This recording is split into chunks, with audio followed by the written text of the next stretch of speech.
To make the best grilled cheese possible, it's important to start with the right kind of cheese, which is why I chose a Gouda and a block of cheese, not pre-shredded. Cheese already has starch components in them that make it a lot harder for it to melt. It up into small blocks, which made it easier to melt and easier to eat. Next up is American and Swiss cheese. These are good to use because they have stabilizers in them, which make them very easy to melt and extremely versatile for all sandwiches. Once we're done with our cheese, we're going to move on to our bread.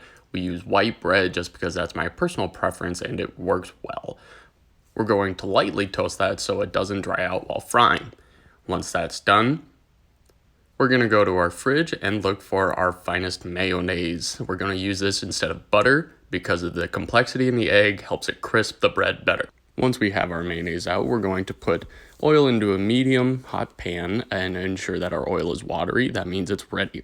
So we're going to take just a dab of mayo and put that on our bread that's been toasted, just enough to spread it around lightly so that there's not extra when we fry that. So we're going to put that part face down, mayo down, onto the medium-high pan, and then we're going to add our Swiss cheese, American cheese, and a handful of Gouda. This Gouda is going to act as a melter between the other two cheeses to make sure it's not too cheese forward. And we're going to add the mayo to the other bread and put that face side up. So when we flip it, that will be face down on the pan.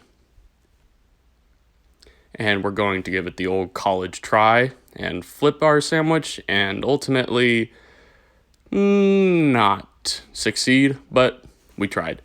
And when you have results that look as good as this, it's okay.